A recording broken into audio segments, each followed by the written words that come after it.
And welcome to the Carnegie Endowment for International Peace. I'm Evan Feigenbaum. I am the new Vice President for Asia here at Carnegie, and I've just parachuted back into Washington, where I spent 10 years after 7 years living in the Midwest in Chicago. So I'm delighted to welcome another Midwesterner to Washington. And I'm going to tell you a little bit about Rick Snyder in just a moment. But first, we're especially delighted to welcome Rick to Carnegie because we're going to, as you can tell from the posters that are on either side, going to launch a new stream of work in our Carnegie Asia program, which we're calling Asia Local Global. So over the next 12 to 18 months, basically what you're going to see is a stream of events and product launches that are designed to take a look at some of the trends and dynamics that are happening all around the Asia-Pacific region, not just in the United States, not just between the United States and China, but below the national level, in states, in cities, in provinces, in prefectures. And that's going to accumulate over time. And by the way, it meshes very well with some related streams of work here at Carnegie. You may have seen on the table outside some work on the state of Ohio done by my fantastic colleague Salman Ahmed in a project that they're calling a foreign policy for the middle class, where they're taking a look at some of the dynamics in American states. Let me give you a little context on this, and then that'll help segue us into the event. As I said, I'm a longtime Washington guy. I was in the Bush administration for 8 years, but I've been in Chicago for the last 7, eating steaks and admiring architecture and attending Cubs games at Wrigley Field. And I will tell you that when you parachute back into this capital city after 7 years out in other parts of the United States, what you find is that things look different on a variety of issues when you're sitting outside the Beltway than when you're inside of it. And I would argue to you, and this is the premise for this initiative, that that is true not just of this capital city, but of a lot of capital cities, of Beijing, of Tokyo, of New Delhi, of Jakarta, of Bangkok. So it's obvious, since we're sitting in Washington, that what happens between governments, negotiations, pacts, agreements, military dynamics, aggregate national trade figures, and so on, that matters, but that's not the end of the story. Not in the United States, not in relationships, and not within the Asia-Pacific region. Because at the end of the day, and on an awful lot of public policy issues, it has seemed to me and to us that it is businesses, and it is laboratories, and it is people that do the work. And they do the work in a lot of areas that don't always resonate or reflect what happens in the national capital. So the premise of all of this, and partly of this event today, is that some of the most crucial dynamics in the Asian region and between the United States and Asia, what makes an economy innovative, how businesses connect to each other, how communities connect to each other, how governments, especially in democracies, bring the public behind them for a national strategy, that happens outside of the capital city. And what's more, a lot of things that happen at the local level then get scaled up and become national policy over time. So the punchline, which is in this initiative title, is that what's local and what's global often are blurred together. And I would argue that that's especially true in the Asian region. That's also true of the U.S. China relationship, and that's why we invited Rick Snyder to come talk to us today. And I can't think of anyone better, particularly at a time of, I would argue in some ways, maximum tension between the United States and China, where certain patterns may or may not be locked into the relationship over time, but where the technology issue, something that Rick has seen in a variety of lives, business and government, is beginning to be at the hinge of that. Rick's been an executive. He was a longtime executive and then the chairman of Gateway Computers, a hardware manufacturer, a venture capitalist, investing in innovative companies, but above all, he was the governor for 8 years of one of America's most storied industrial states, Michigan. And that's a state that was long seen as a one-industry state, the motor city in the motor state, but which has been transformed, particularly during the 8 years of your governorship, by industrial change internationalization and connections to the world. So much of that happened on his watch, including 540,000 new private sector jobs in Michigan over the 8 years that you were governor. And so what we're going to do is we're going to have a conversation, and then we're going to open it up for a discussion with all of you. But we want to try and get at some of those dynamics. Change in the United States, change below the national level, how the world matters, and how the United States and China are in many ways at the heart of that. So Rick, welcome. Thank you. Glad to have you. I'm not sure how you feel about being back in Washington, but It's okay in shorter doses. okay. So we got you here for a day. So I was hoping before we get to China that we could just talk about Michigan a little bit to set a scene and start us off by talking about how Michigan's economy has changed from being basically the story that people tend to associate it with, this national narrative about a Rust Belt, a motor city, a motor state, to something that's much more multifaceted and diverse than it's been, and particularly the role that technology has in that. We talked a little bit before about things like autonomous and connected vehicles or biomedical. What's happened in Michigan, and what's been the story, and how has that change happened? Yeah, no, it's great to be with you, Evan, and I appreciate everyone turning out to hear some of this perspective, and I look forward to your questions. To give you a little more background, the way I describe Michigan is what a tremendous case study. If you go back to the first part of the last century, during the first 50 years or so, Michigan was the innovation capital of the world. It's incredible. People look at Silicon Valley and talk about that today. Michigan, by an order of magnitude, was more innovative in terms of impact on the world than Silicon Valley. And everyone knows autos, but it was more than that. I'm from Battle Creek. It was cereal, it was furniture, it was chemicals, it was pharmaceuticals. All these things happened in our state to the point where the modern corporation was actually born in the state of Michigan. The American middle class began in the state of Michigan. And talk about a tremendous success story. The interesting part that happened is we ended up at the bottom. How did that happen? We ended up in the bottom in the lost decade. When we had the last Great Recession, we called it the lost decade in Michigan. We had a depression. And it's because we had such a good thing going, we decided we're just going to ride a good thing into the ground. Let's keep on doing the same old stuff we'd done for all those years and not recognize the world has changed. And what happened is we paid a price for that. We lost more jobs than any other state in the nation. Our manufacturing base declined significantly. We're the only state in the nation that lost population in the census in 2010. Talk about a travesty. And the real question is, what do you do when you have that environment? And that's what drove me to run for governor, Evan. I mean, it was that simple. I'd never held public office. And there were some good, well-intentioned people, political people running, but they kept on talking about fixing Michigan. Fixing was not going to be good enough. We had to reinvent our state. We had to get back to the essence of who we were when we had that great era of innovation. And how do you bring that back? Well, the first thing I'll tell you, and I appreciate the mention about all the jobs we created, we were a leader in that. But the role of government we don't create the jobs. We create the environment for success. And then let free enterprise work. Let the private sector do what they do well. And that's the environment we sort of created in Michigan. We changed our tax policy, our regulatory policy. Most importantly, we put a focus on talent, on the talented people we had. And in many cases, those people had gone through tough times. Or there were young people that in many cases, our young people had left our state.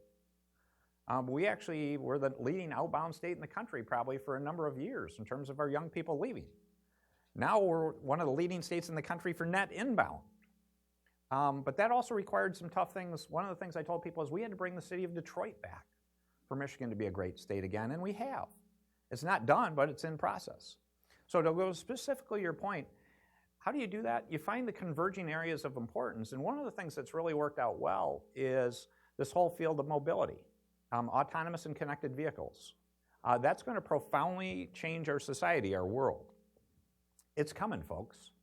You can argue about the rate of adoption, but it is going to happen.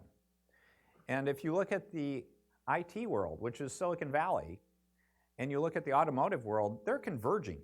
And so what is mobility to me? It's the convergence of IT and automotive coming together, and it's probably the most exciting field in the world among that, because it brings in all those attributes of not just IT, but that whole world of artificial intelligence in terms of a true application.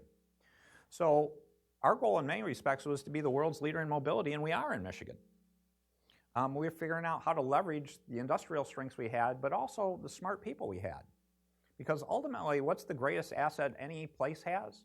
Hopefully it's the talent you possess in your state. We have great research institutions, great universities, great programs, and it's how do we coalesce that and really create that place to say, if you want to do business and you want to be effective, here's the place to come. And that partially is how we got into the China mode, is because if you look at it, China should want to do business for Michigan. When I first became governor, they didn't know what a Michigan was. And so the real focus I had was, here's a vision to say, let's get us back on a policy of innovation. Innovation in terms of industry, manufacturing, and also our talent in particular. So, that leads naturally to putting the world in the picture a little bit, because in the areas that you mentioned, autonomous vehicles, mobility technology, other big economies, particularly in Asia, are both innovators, but also there's a consumption pull. Yeah. When I was thinking about this program, one of the things I read was a study by 2 Michigan economists that showed that Michigan actually, you could say, is the most globalized state in the United States, because trade makes a bigger contribution in terms of imports and exports to Michigan's GDP, 38.9%, than I think any other state in the country. So most of that is still Canada, Mexico. It's auto parts and auto supply chains. But Asia is bulking increasingly large in that picture. So, when we think of California, we think of a very international state. People don't always think of Michigan that way, even though it is. Fit the world into that picture of industrial and economic change in Michigan for us a little bit. Yeah, a couple things. I would comment on that, and I'm proud of the role we've always played. We're the #1 trading partner with Canada. We're number 2 or 3 with Mexico, so those are facts. But in many respects, a couple things. One is this whole issue of manufacturing. So if you think about the last decade and going into this, a lot of people ran away from manufacturing, saying it's a dead field, so you don't want to be in it. Well, I hate to tell you folks, we still need to make things. And it's good to make things. So in some ways, the way I viewed it is I doubled down on putting an emphasis on bringing manufacturing back. And the way I would describe it to you is the biggest cause of the decline in terms of jobs in manufacturing was probably increases in productivity. There was some element of outsourcing, but the biggest thing is we became incredibly more productive, where we didn't need the unskilled and semi-skilled labor the same way because of automation and everything else. So we had to make that transition as a society, and it was really hard. We didn't plan for it. We should have thought about it more, but it happened. So the way I viewed it now when I became governor is now we're at the low point. So I'll use you a stock market analogy. So you rode a stock to the bottom, and when you're at the bottom, should you sell the stock or do you want to buy more stock? So the way I viewed it is, let's double down on manufacturing, because you can see now it's going to come back. It has to come back. So we became the leading state in the nation for the creation of manufacturing jobs in my time in office, and I'm proud of that. But that wasn't the only thing. How do you create an economy that's more vibrant? I said we're going to be export friendly. We're going to emphasize how we can sell goods and services to the rest of the world. We had a declining population. Are you going to get better off by selling more to that? Well, you have limits. You got to sell to the rest of the world. And the way I define exports, hopefully you'll get an appreciation of this, is I was happy to say not only Mexico and Canada and then hopefully China in the long term, but I was happy to sell to Ohio. Because again, it's exporting anywhere. So I changed our tax system, for example, our corporate tax system. And I'm a proud nerd, so hopefully you can put up with me. But traditional state tax is a 3-factor formula.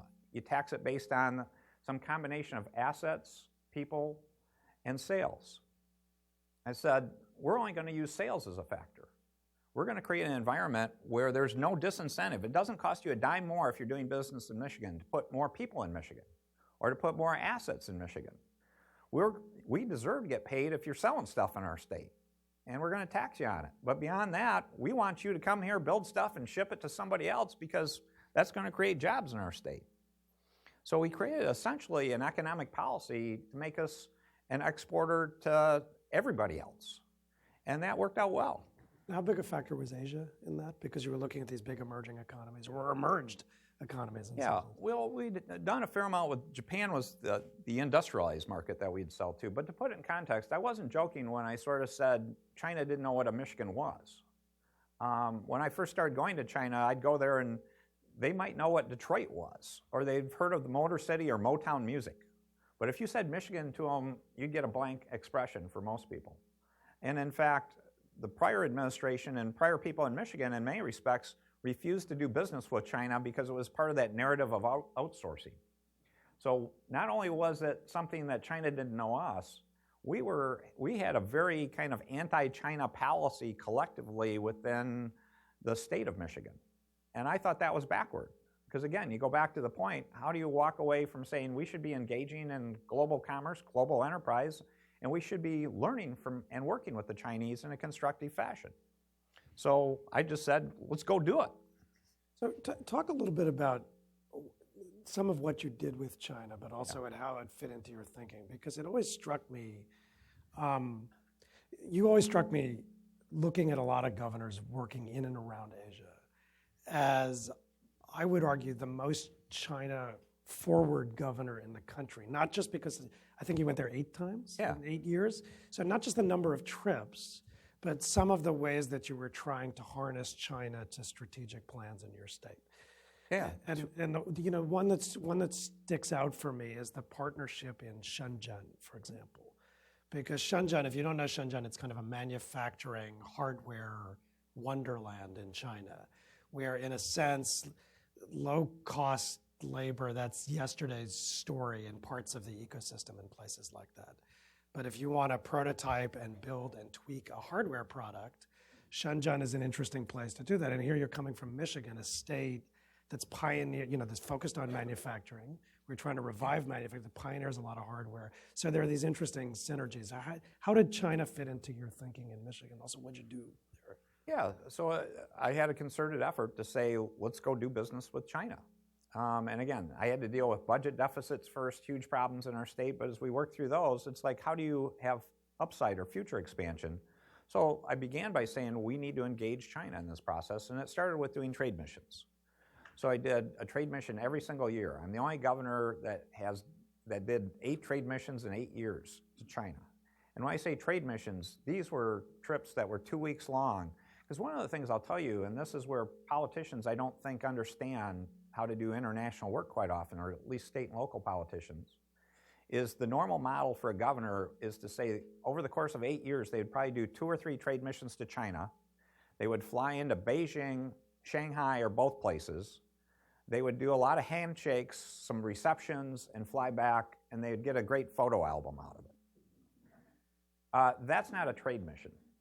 So what we would do is we would organize three or four parallel missions when I would go. We would sort of have my delegation representing the state. We would take people that wanted to do business in China. They would have a full schedule of things over the course of 10 days to 2 weeks. We'd take a couple dozen companies with us.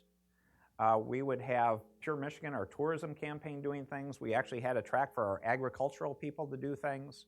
So we did multi-track things. And the other thing I did is I got out a map. I mean, this is not rocket science. I am a nerd, but this wasn't hard to figure out, is get out of Beijing and Shanghai also. So the classic illustration is we went to Hangzhou, we went to Chongqing, our sister province at the time, and still is, it's a great place, is Sichuan. So we'd go to Chengdu, but I also identified Guangdong province because it was like the wealthiest, most prosperous province in China, and hardly any Americans would go there from a political point of view. That's nuts. So I got on a plane and we flew down there on a regular basis, and I built relationships with the provincial government and the city governments, and it made a big difference because you showed you cared and developing old friendships with people. The other thing we did is we created the Michigan-China Innovation Center, and that, Evan, I appreciate your help in getting that set up the right way. So I put in a 5-year funding pattern to go beyond my term as governor to say, let's establish a place, the Michigan-China Innovation Center, to say, how can we do more interactions? And we focused in on Shenzhen as part of that. And so that's going on. And they're actually sponsoring something. We're going to do it again. They're doing it again this year, even after my term. I'm looking forward to it, though, is Michigan-China Week, where actually within the state of Michigan, we celebrate a relationship with China and invite delegations from the provinces and places we have friendships with to come talk about doing business, to bring cultural affairs, to bring interactions to show how we can learn from one another. I mean, this is about building relationships. I'll go back to how I started about those couple trip kind of things. You don't do good business, you don't do good government, you don't do good politics if you try to do transactions with people. Transactions are where you do a one-off thing or a two-off, and there's a winner and a loser. The only way you're successful long-term is to find win-wins, where basically you're doing it over an extended period of time and building a relationship where people see mutual value, that everyone's benefiting in some constructive way. And that's in the context of saying we do have real problems that we do need to address with China. So I'm not being ignorant of that. I'm actually proactive trying to work on that. But at the same time, you have to show how you can build trust and relationships with people, and that was my goal. So that's the way I viewed my China strategy.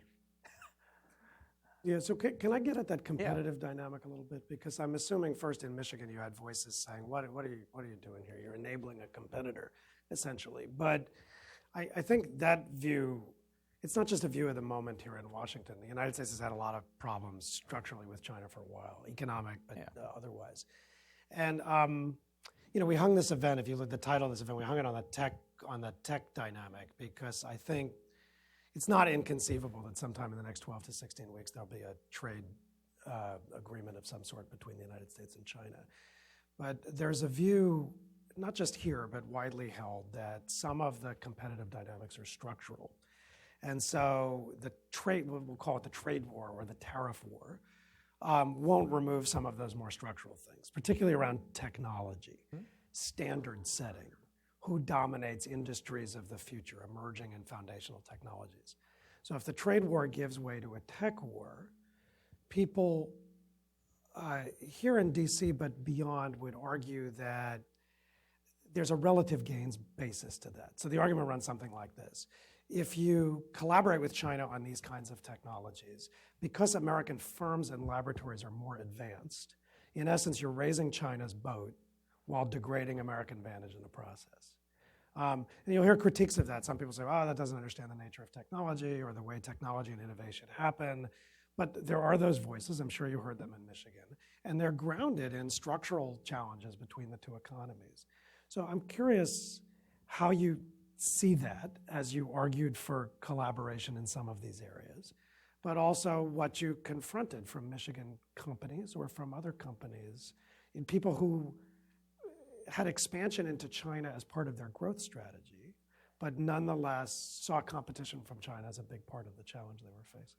Yeah, really simple question. So let me go to a bigger context, though, and I'll bring it back to China to illustrate, at least philosophically, the way I view it. So one of the things being in Michigan is I viewed us, we had to be the world's leader in mobility, autonomous and connected vehicles, because that's critical to the long-term strategic survival of our state and a great growth opportunity. We are the world's leader in mobility. That's a fact.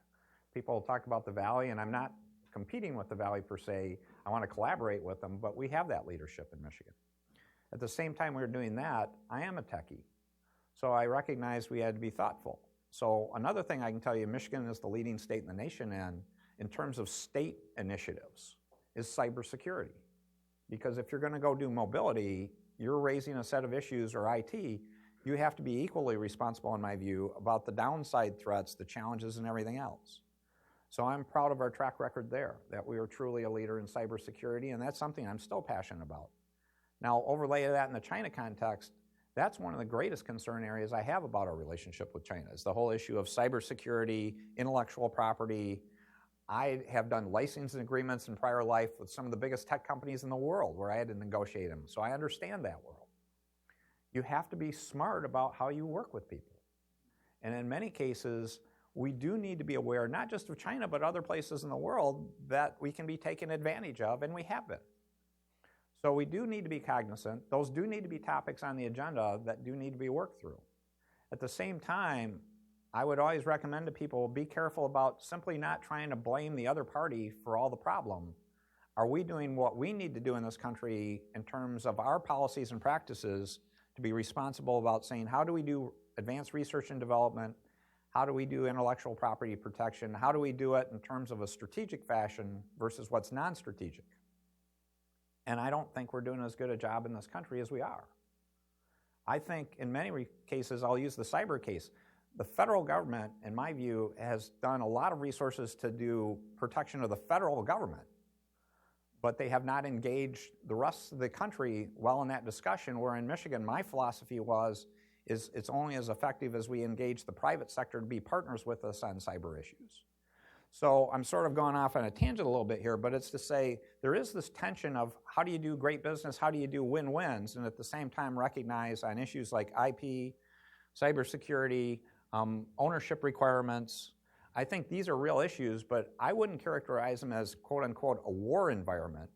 These are tough issues that war connotes a breakdown and a fundamental dislike and a battle versus saying, we should be finding ways how we can build trust and understanding in areas and then leverage that into saying we need to deal with these hard issues and how do we get to a mutually satisfactory solution on those before you get to the point of saying we should be at battle or war in some fashion.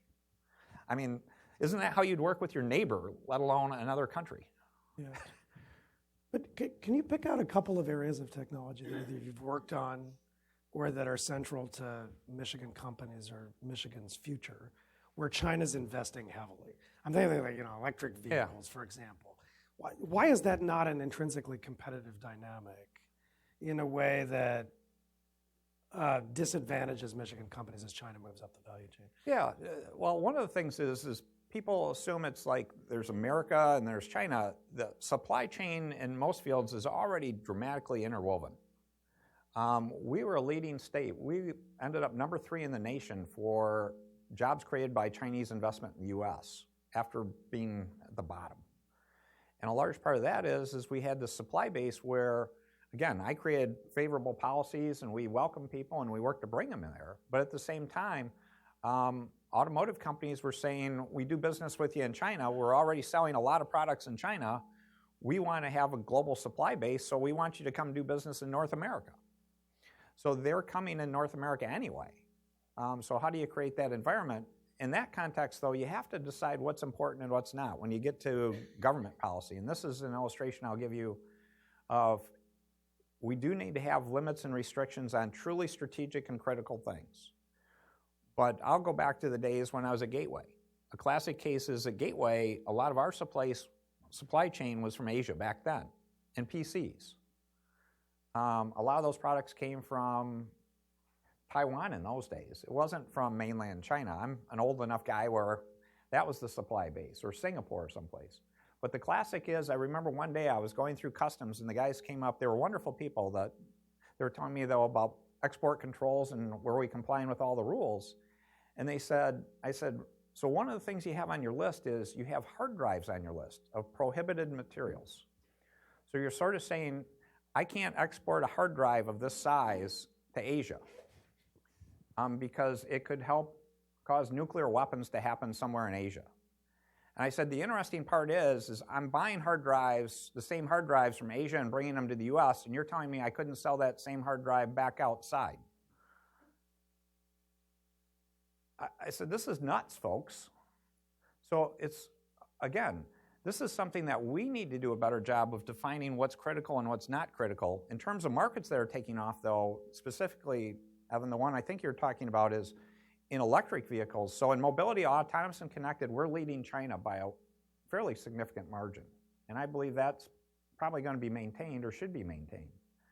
When it comes to electric vehicles, batteries, all those kind of power systems, China is as good as we are, or Europe in many respects, because they've put an emphasis on introducing electric vehicles far more than we have. So the investment's gone in. I've actually seen them waste hundreds of millions of dollars on things that didn't work in China. So it's not like they just win. They're just making huge investments in batteries and electric vehicles. We're doing good work here, but in that case, I would say it's not clear that the U.S. has any great advantage over China right now, or other parts of Asia. Do you think, it's funny, your mention of supply chains, do you think supply chains are too integrated to prize apart? Because there's a debate here about, they call it decoupling. It's essentially a divorce, but it's a divorce by policy design, that you can prize apart supply chains either for, national security is a no-brainer, but for competitiveness reasons. And there's a view that in certain technologies or in certain areas where regulatory regimes, standards are in play, that's essentially the trajectory we have to be on. So first, what do you make of that decoupling debate? But second, having been in the supply chain business, what is it for government to mandate supply chain change? How does business adjust to that? That would be a terrible endeavor to undertake. And the way I'd describe it to you is when we think of the auto industry, we always go to sort of the OEMs, Ford, GM, Toyota, Hyundai, all the big manufacturers anywhere in the world. But you forget that there's a huge supply base involving hundreds of companies underneath, tier 1s to tier 2s, all these companies. And I can tell you in almost any product category, there are multiple international suppliers to any single component. I'm not talking just Chinese, but in particular, the Chinese are part of somehow probably one of the top 5 of probably 300, 400, 500, 600 different components in a vehicle. And it's not standardized in any one way. In this one part, in some one particular mechanical part, they could be number 2. They could be number 5 in something else. They could be number 1 in something. And so how are you going to all of a sudden draw that apart to separate that all out without causing massive chaos? And in terms of job costs, the other part ultimately you got to think about is why did they go there? Because whoever's buying from them think they're getting a better product for a better price. So what's your car going to cost? And I'm not just talking about your car. What else is it going to cost you to decouple something in this society? Because we've been a beneficiary as consumers of the outcome of that supply chain integration globally. So are you willing to pay 10% more, 20% more for a significant part of the goods and services you buy every day? That's a tough call, folks. It's easy to talk about, it's tough to do. Well, but are people, you were a politician. You did retail politics in a Midwestern state. You ran for governor twice. So as you talk to people about trade or about supply chains or about business opportunities, what's the mood on, are people willing to pay that price or unwilling to pay that price? And how does that, it's a cheeky way of asking you about the trade war, I guess. Yeah. So how's it play in Peoria? How's it, I know that's not Michigan, but the same points I've given you, I've done in town halls, I've done interviews in Michigan in multiple cases. And there would be a few people that would scream at me. You read comments to any article, you can find a few people wound up about something. But the vast majority of people in my state, the way I viewed it, were supportive of what we were doing. We created a lot of jobs in our state from international companies coming to our state, China and other places. They're hiring Michiganders. That was one that I mentioned to you, the ironic part about some of the tariffs they put on products. I said, I know a couple programs where they were going to be opening plants in Michigan, and those plants are now delayed because they weren't smart about what they put tariffs on. They actually put tariffs on some Chinese equipment that was needed to come start the plant.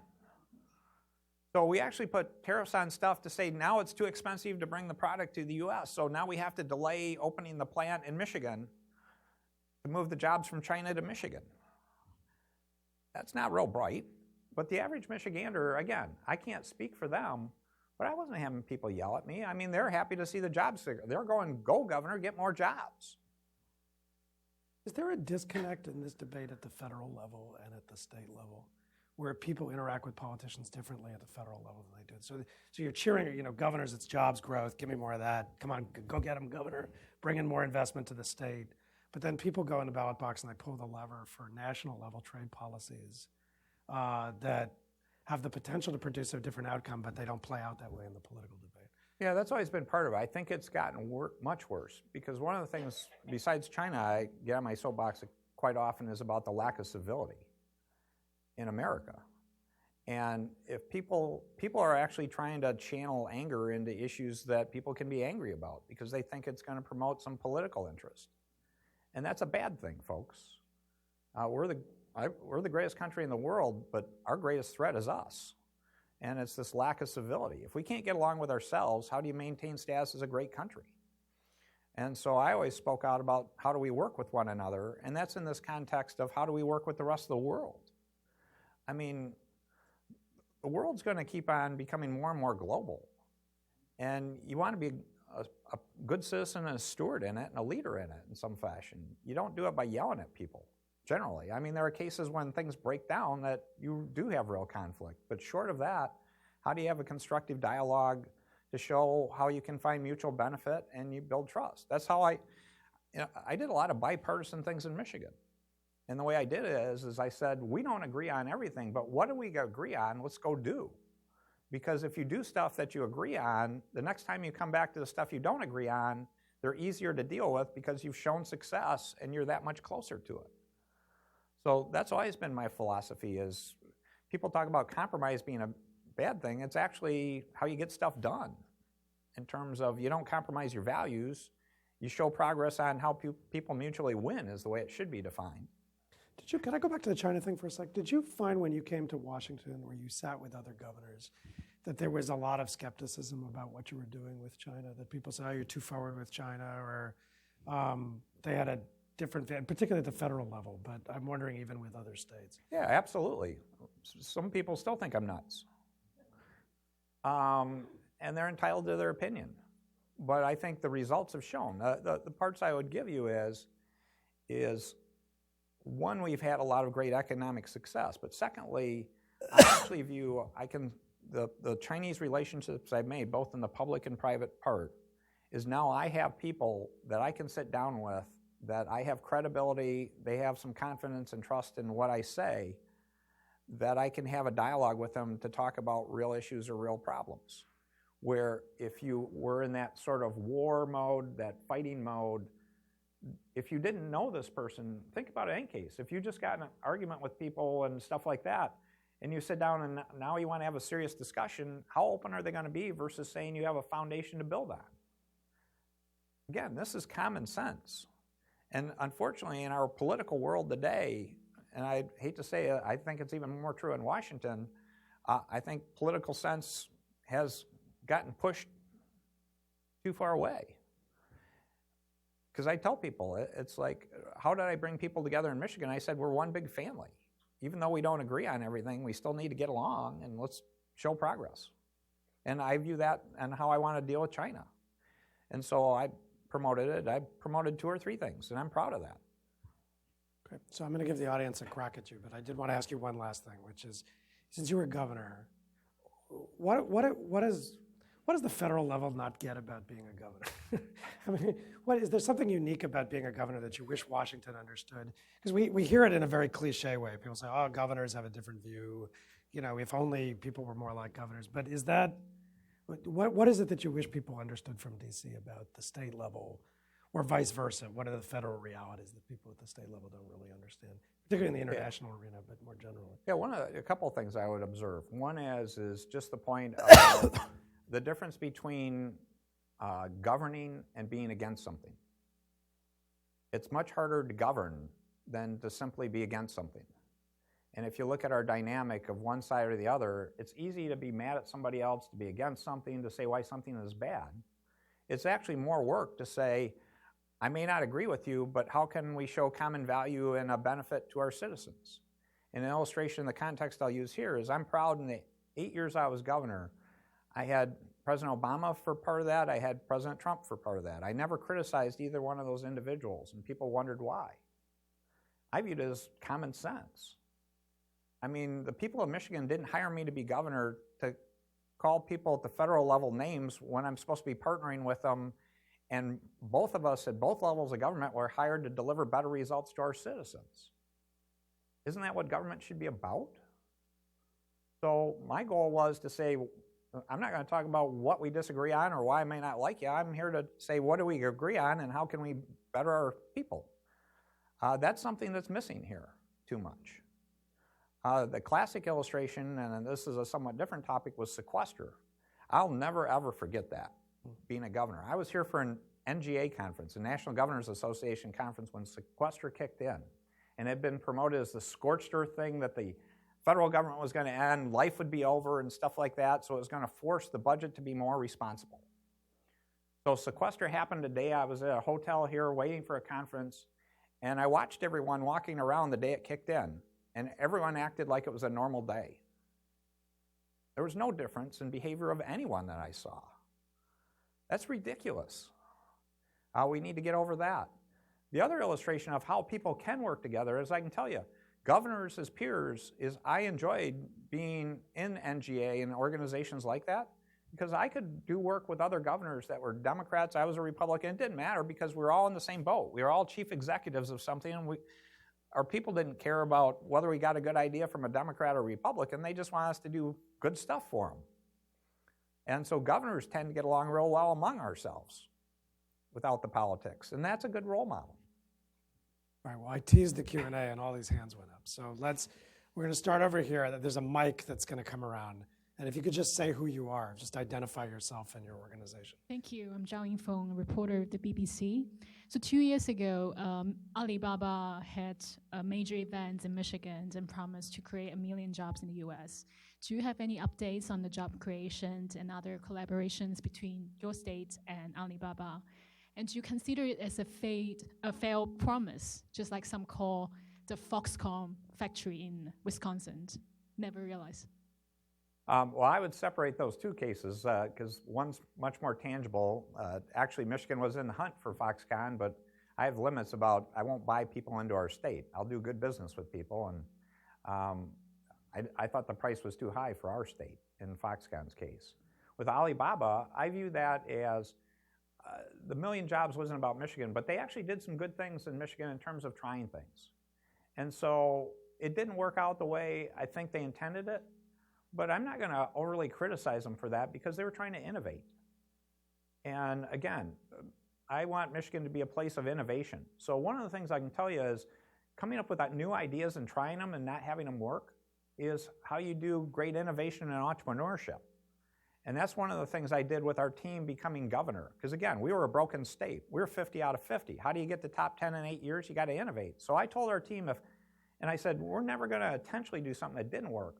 But if we didn't do pilots, if we didn't try things, and if we didn't have a situation where everything we worked on worked, it meant we weren't doing our job. Because we weren't pushing the envelope hard enough to innovate. And it's interesting that if you think risk adverse in the private sector, public sector is a lot more risk adverse because it's like, politicians don't like to be criticized. So I viewed that as that was a good shot, and I would be happy if they wanted to try to come up with another new idea or variation and do it again. Okay, we got one in the front. Bring you a mic. Thank you, Governor. You're very thoughtful and you're candid, and those are great traits. So let me move to something we haven't talked about. I really value what you have to say.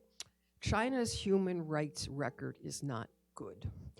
Right now, Uyghurs are in re-education camps, and we can use a lot of other words to describe what's happening. How do you see the leverage that you prize by getting to know people, being in a cordial manner, affecting the role that you and your peers could play in asking the Chinese, what are you doing? This is not befitting a great power with a great tradition. I think you have some things to teach us here. Yeah, I wish I had a great answer to that, because that's a really tough question, but it is an important question. And we do need to be proactive about bringing those up. That's that question of how do you balance sovereign rights versus trying to be constructive.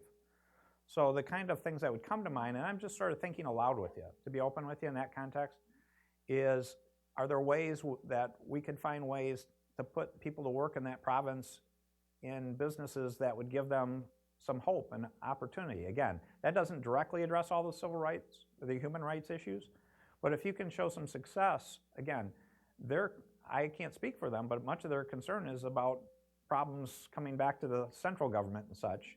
If you can show that you can improve their lives so they want to contribute, they can be constructive, then hopefully you can get them to be less paranoid about the need to control people.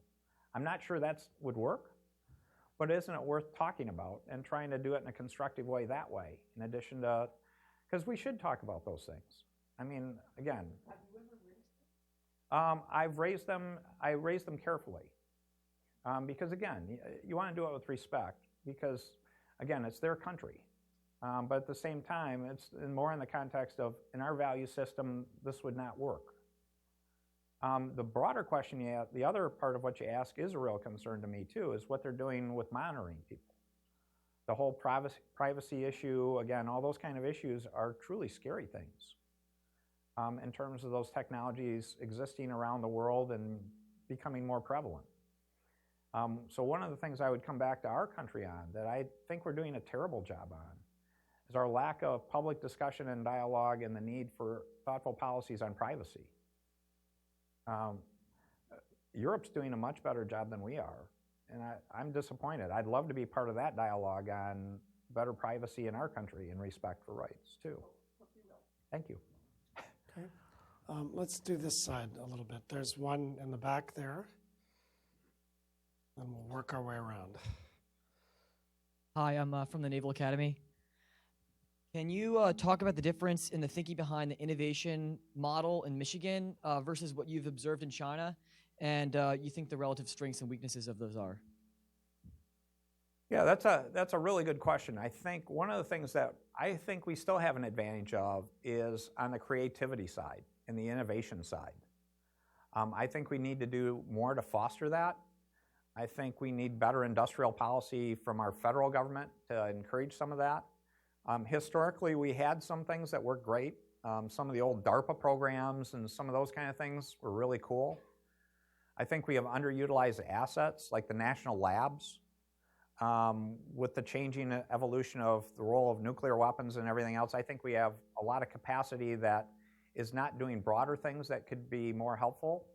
I'm excited to see some of the cool things going on with NASA now to show the reemergence of how we're investing in farther out R&D. I think that's something that America really does have a competitive advantage of, is this idea of really changing science, changing technology at the forefront of things. I think where China is really good is the fast follower model. And I think that's something that we need to understand better, and we should be trying to do better in our country. And that goes to, Evan, your comment about Shenzhen. If you have an idea, if you do have this advanced idea, and you want to turn it into a product that could be produced at mass scale, going to Shenzhen is probably one of the fastest, best places in the world because you've got one-stop shopping. You can go to one place that can do it. One of the opportunities we have, and I've actually had this discussion with some people in Silicon Valley, I said that's where Silicon Valley and Michigan should be getting married closer because Silicon Valley is doing a lot of innovation, and in software they're great. But when it comes to converting that to a real product, it's like if you want something machined, or if you want something built and made really well, Michigan, I'll take anybody on in the world. So I wish we'd find ways that we could marry aspects of Silicon Valley and Michigan more closely together to say, now we have more integrated one-stop shopping. And again, physically, we don't need to do that. It's how we work better together in a virtual fashion to make those things happen. There's one right here. I was going to come down to the front, and I'll come back to you afterwards. Yeah. I'll follow up on that question that we just had. Phyllis Yoshida, Sasakawa, USA, formerly U.S. Department of Energy.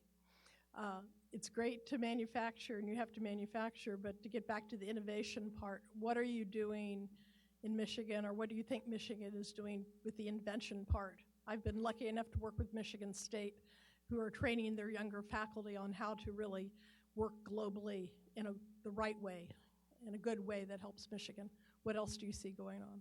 Yeah, the good part is that, well, you mentioned one of our greatest assets. Michigan State University is fabulous. University of Michigan these are truly world-class places that are doing research and development in a wonderful fashion. The other one, though, is people underestimate what's going on in the companies. Michigan ranks probably second or third in industrial R&D. People forget all these companies actually have big R&D shops, and they're good at what they do. Again, I would encourage you to look at an autonomous vehicle. Look at the technology in one of these things. It's absolutely incredible. So a lot of that's going on. What I would say is better coordination. The part that's happening now, though, is we're starting to see more outside the university and more outside the big companies with startups. And again, I think we do need to encourage that. But it gets back to that culture. That's why I appreciate that question about trying something that didn't work. one of the problems we had in Michigan, one of the reasons we ended up at the bottom is we'd created a culture where failure was viewed as failure, as opposed to a learning experience. And so we killed our entrepreneurial spirit off in many respects because it was like if you just didn't succeed or if you had something not work, where again, in the Valley or these other places, it's not great to have it not work, but it's not a stigma to say you just don't know what you're doing. It's like, okay, you do it again and hopefully it's going to work. All right, let's come we'll come on this side of the room. I'm trying to jump around the room, so I'll come to you. Governor Edward Lazansky, it's American University in Moscow. We have now two bad actors which always come in the news on the federal level, China and Russia. So since you're doing so many good things in China, are you now involved in the same capacity in Russia when you're governor, or you suggest to your new governor to do the same? Yeah, we really haven't had the opportunity to do much in Russia in terms of that regard. China was the biggest opportunity, and you can understand from market size and opportunity and supply chain integration. We've not had that with the Russian economy over many components or many products. So China was the natural. The places I spent most of my time, to be open with you in terms of focus, were Canada first, Mexico because big trading partners, China, Israel was a major place. And the reason Israel was a hotbed was after Silicon Valley, I think it's probably the most innovative place in the world. And they need a market to sell their products. So I viewed Michigan as a natural gateway for Israel to go back and forth. So that's where I spent most of the time. But I've always encouraged people to do business across the globe. The two things I tell people, when I was governor, I said there are two fundamental assumptions I make that I base my decisions on. One is globalization is only going to continue and largely be a good thing. The more we become global, the more we can raise standards of living across the world, hopefully it becomes a safer, better world for all of us. The second one is, and this is the tough one that we're struggling with in my view, is the velocity of change is only going faster. So I don't think traditional planning works as well. I don't think how government needs to think about doing their plans works as well. I think that's why you're finding many angry people is the velocity of change is going so fast now. A lot of good, hardworking people in our country don't know how to deal with all that change coming at them this fast, and they're struggling. They're starting to feel despair and hopelessness. And that anger is showing up and being channeled into issues that really aren't helping things versus fundamentally helping people improve the quality of their life. So to go full circle, it'd be great if we found ways to do more business with Russia and other places. Again, that's how you make a safer, better world, in my view. Understanding that there are strategic issues you can't ignore, that you have to be proactive about addressing those. And sanctions we can't ignore. Yeah. Let's go back here. Thank you, Governor. My name is Dong Huiyu with China Review News Agency of Hong Kong. Today, an annual report released by the U.S. China Business Council indicates that the trade conflict has caused drop in states' exports to China, including Michigan.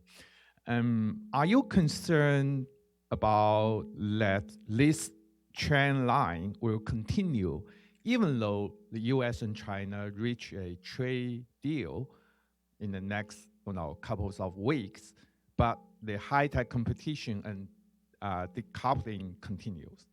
Thank you. Yeah, I'm concerned more globally. I mean, we have issues with Mexico and Canada. We're still trying to work through trade relations there. That's had a price to it. So all these things have a price to them. And what I would say is, I hope that when resolutions come, and I hope there will be a resolution relatively soon between China and the U.S., at least in moving us back to a more proactive environment, is that they deal with some of the fundamental underlying issues as opposed to simply talking about trade deficits or trade balances. I think there are real issues that we do need to address with respect to intellectual property, ownership requirements, several of these things that I hope we can make some progress on. Because again, let's get these issues solved so we can do more together. And I doubt they'll solve all the issues, but let's show positive progress so we can come back in another cycle and hopefully constructively move towards solving those parts of the issue. Can I ask you, sorry, I hate to interrupt, but Yeah. so you've run for office in Michigan. Yeah. Michigan was a state the president won. If the president makes a trade deal, presumably he's made the political calculation that he can sell the deal at the retail level to constituencies and stakeholders around the country, including states like Michigan that gave him the presidency. How does one make a retail case for trade these days, generically, but with China in particular, given some of the challenges that you just mentioned? How do you expect the president will do that? Well, I can't speak for the president. I mean, if you step back and look at the big picture, the fundamental thing that ultimately drive most voter behavior. And again, there will be periods where you can find anger channeled into kind of issues that are polarizing, but ultimately, and they'll get people for one election or so, but to keep people for a sustained basis, it comes back to their own lives. People bring it back home ultimately to say, are they better or worse off? Do they believe they have a career opportunity or a future, or do their kids? I mean, in Michigan, our issue was our kids were all leaving the state. And that's what brought my wife. I didn't know I was going to be running for governor. So I went out to date night in 2009. I was having a nice glass of wine, and we started talking about our kids may leave the state. And my wife looks at me and says, well, we should talk about you running for governor. And I'm proud to report I'm 3 for 4. That's pretty good. But a lot of it is how do you impact people's lives? So one of the things that concern me, and I am on my soapbox here, is a lot of the discussion when you talk about both the Trump supporters and the new progressives, they're channeling a lot of anger and energy into issues that they're significant issues, but they're not the issues that are going to profoundly affect the average person's life as much as are they going to have a better shot at a job, a better shot at a career? Are they going to have a better or worse quality of life? And are they going to be able to continue living where they are? And I think when it comes to the trade thing is how does it get characterized to be constructive or positive in helping that equation? Okay. Let's come right here. Governor Snyder. I'm a startup founder from Michigan, and I have a pretty easy question, I think. Do you foresee our current governor, do you foresee her going to China and continuing these trade relationships and whatnot? I encouraged her to do so. I sure hope so. To be open with you, I doubt she'll do it at the same level I did. But if she does it in a way that's significantly more than the average governor, I think that can have a huge positive impact. And to be open with you, I volunteered to be helpful in that process. So that's one reason I was excited to come here today. I mean, I hope to continue a dialogue with some of the relations I built in China. Not trying to compete. Old governors, you go out in pastures. So I'm not trying to be a governor, but at the same time, if it can be constructive to say, personal relationships and people relationships on the public and private side, I'm happy to do that. Back there. Hi, Jeff Bialas. I'm a lawyer in Washington. It's a terrible thing to say, right? And used to be in the Defense Department a while back. You mentioned autonomy as an important technology for Michigan's future and generally.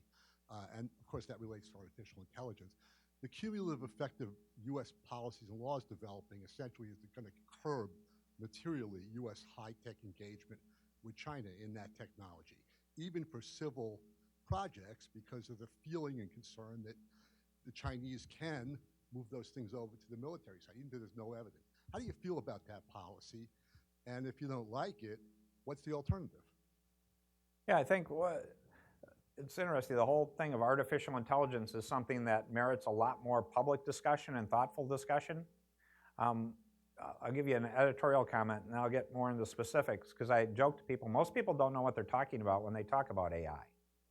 I view it as if you go to a cocktail party or an event or a reception today, and you want to impress someone, you go up and say, yeah, I was working on this AI thing, and you're a star. And that's how most people view AI.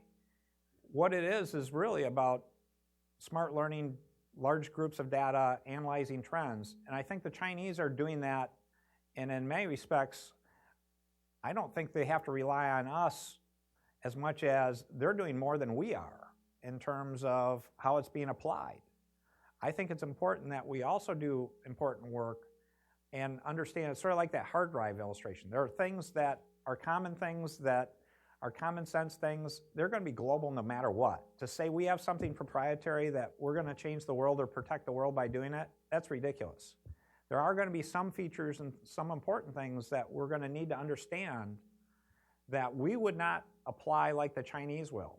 But I would really encourage us to do the research to understand how those could be used and how to understand the negative consequences and what could be done to mitigate or stop those things if required. So I don't want us to put our head in the sand to sort of say, well, we're not going to do them and just walk away from it and ignore it. We need to have, again, higher standards of ethics and safeguards to make sure they are not misused. And I think we confuse that discussion in this country by sort of saying if we sort of ignore it and stick our head in the sand, we're doing the same thing as setting higher standards and safeguards. We're not. And so I'm concerned that we need to be more proactive on privacy and cybersecurity by far than we are today, in a thoughtful fashion, recognizing let's not stop the development, let's just not try to control everything, let's figure out what needs to be controlled, what we need to manage, what needs to be developed, and then put in the safeguards and protections to do it right, because it may be an important thing to defend ourselves, not necessarily from the Chinese, but from something else in the world at some point, whether it be a third-party actor or someone else, as opposed to just sort of ignoring the topic. You do worry about the dual-use applications of some of those technologies, though. I absolutely worry about it. I mean, I'm a techie. I'm a proud nerd, and I've seen stuff that scares me. And that's why I view it as I'm proactive on promoting stuff, I also believe you have a responsibility to be equally proactive on things you view as a threat or a challenge. And to be open with you, I don't think we're doing a great job on either one, because we're spending too much time arguing about a bunch of other stuff. A couple more. There's one over here. My name is Bobby Pestronk. I'm a small businessman now, but I spent about 35 years in Michigan, mostly as a governmental public health person. Very familiar with the slide and with the upswing that's happened there. Part of the story in Michigan that we now understand is the legacy of some of that great success, both socially and environmentally, in Michigan. And I wonder, given the promotion of AI and automotive technology and the new technologies that you're promoting, whether you can share what you would envision as the downsides socially and environmentally that we might want to protect against, be aware of now, so that we can protect against them affecting the state of Michigan and other places, as we now know that the state has been affected. Yeah, in terms of the whole mobility thing, a couple comments I'd give you. One is there are things we do need to worry about. The AI piece and stuff, it's the thoughtful introduction in a way that doesn't jeopardize safety. And because again, I think there are companies out there that are over-promoting it in some fashion and hyping it in some ways that I think could do damage to the whole introduction of these technologies if it's not done more carefully. One of the great things with mobility in terms of great concerns is what it's going to do to employment in terms of the classes of positions that job destruction will take place along with job creation.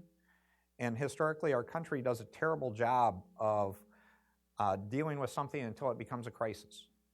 And the illustration I would give you is at some point, not for a number of years, but if you're a truck driver, you have all these Uber and Lyft people, you can see it on the walls that those positions could go away as autonomous vehicles get introduced. You're talking hundreds of thousands of jobs, millions of jobs.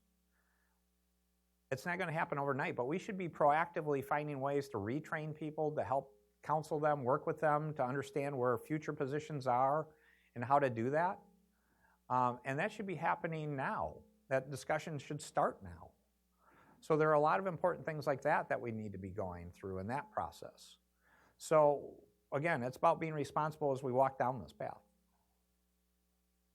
Environmentally, again, I think environmentally, I don't see as many downsides necessarily. Again, that depends on what goes on. This is where, if you include electrification and the other power systems in addition to autonomous and connected vehicles,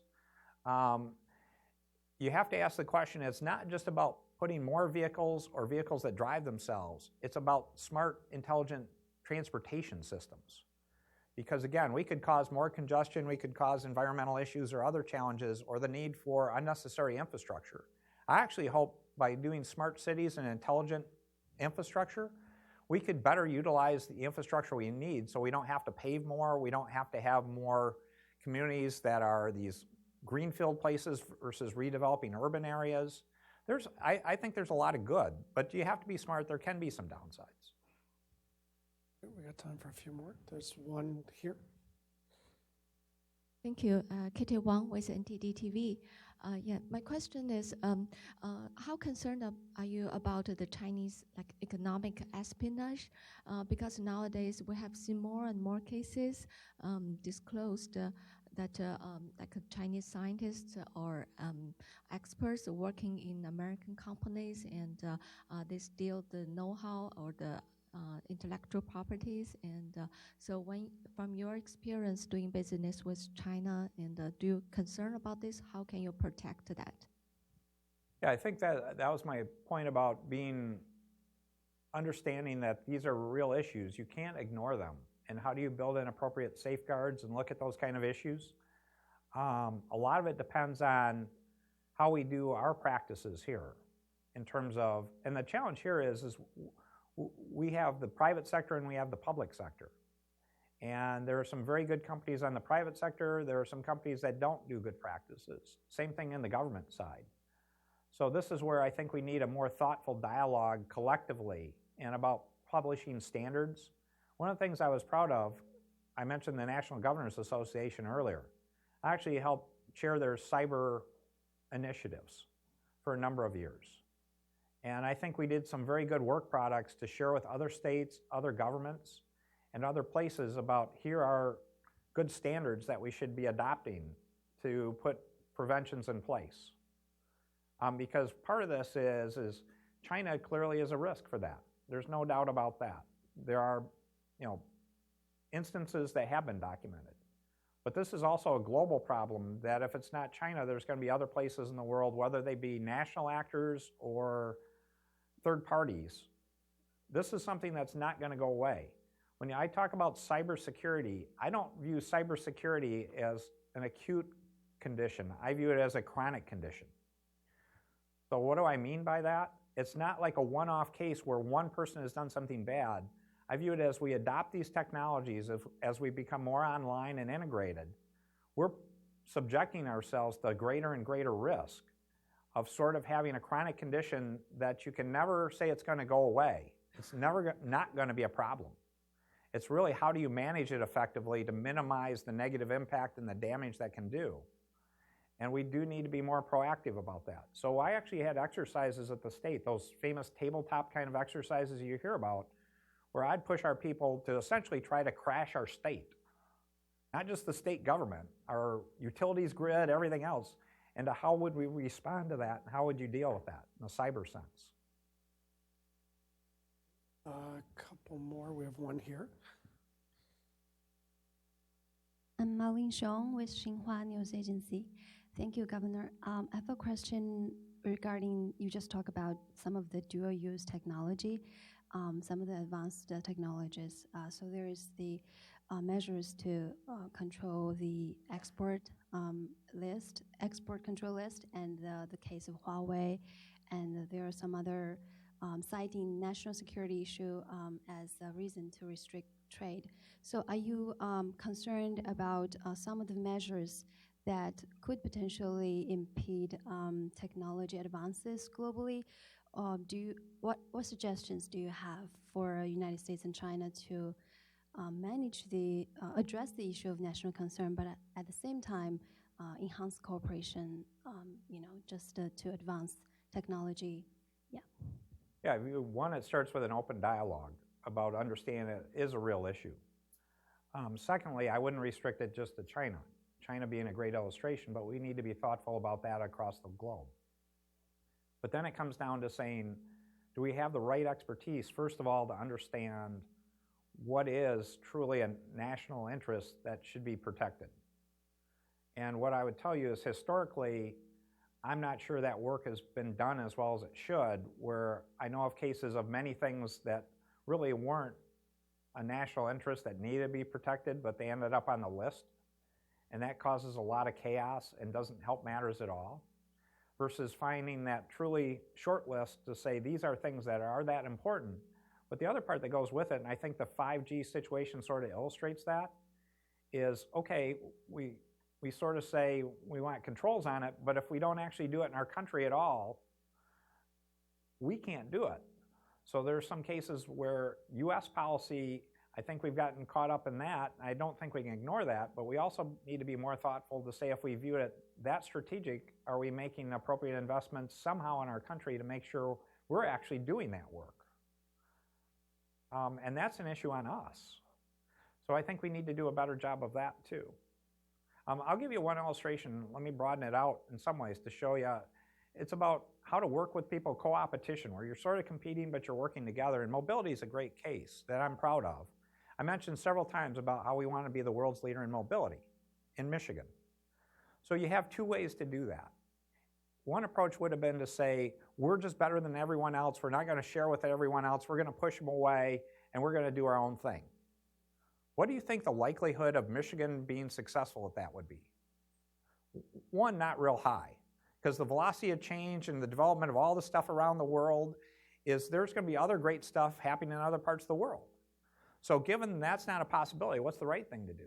Well, what I think I did is I said, I want us to be the best partner in the world. We're in the lead right now, and if we're the best partner in the world, signing agreements with everyone else on collaborating, and we do that the best way, we're going to stay in front because we're the best collaborator and best partner. So actually I did agreements on mobility, collaborative agreements to do with the countries of China, the UK, the Netherlands, Australia.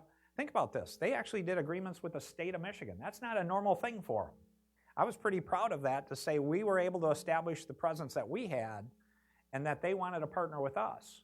So we did run some risk of them trying to come take things from us, but at the same time, I had confidence we were in the lead, that if we were actually collaborating in the coordinating mechanism to do that, that would establish us in long-term leadership. I thought that was a much more common sense answer than to say, okay, everyone's got their own little silo and proprietary, and if we're really lucky, we're going to come out on head. I didn't view that as a high percentage win strategy. Okay, before we wrap, we could do one more if there is one. And, one more? Okay, you'll be the last one. Thank you, Governor. I just wanted to get your thoughts on the current federal government strategy with regard to Huawei and ZTE, and how there's been a lot of reporting and discussion about the U.S. trying to dissuade its allies from integrating Huawei into their 5G networks, as well as the federal government trying to block out Huawei, ZTE, China Mobile, and others from federal government markets. I was just wanted to get your opinion on whether you think this is the right approach, or if there are other approaches that might make more sense. I think we're already in a problem situation that we should be using this as a case study for the future. And that sort of goes back to how I was answering a couple of the prior questions, is to say, instead of saying, how do we simply draw lines, we need to be looking at ourselves to say, well, what's appropriate strategic interest in the development of technology within our own country? Because part of the reason we get to this is we don't have alternatives that we've done ourselves. And what do you do in that context? I mentioned to Evan, I was reading a report recently by one of these consulting analyst firms, and they were doing the top 20 companies in 5G. So I went through the executive summary of the report, and of the 20 companies, I can't tell you the exact number, but 8 to 10 were Chinese. 8 to 10. There were probably 2 or 3 American companies on the list. The others were Europeans. So again, I think we've already created a problem situation here that we should be using as a case study for learning to say, let's look at where the future is going. It isn't that hard to figure out there's 5, 10, 15, 20 different areas that may be out there to say, are we doing enough true research and development? Are we figuring out how to commercialize things? Are we doing appropriate safeguards? And it shouldn't be just about drawing the line when it's later. We should be doing things in the earlier stages and setting the foundation of both what we do within our country, but also how we protect that and manage that in a thoughtful fashion. All right, well, Rick, we appreciate you coming to Carnegie for your small dose of Washington this week, and please join me in thanking Thank you. Thanks. Thanks. Great. Thanks. Thank you. Okay.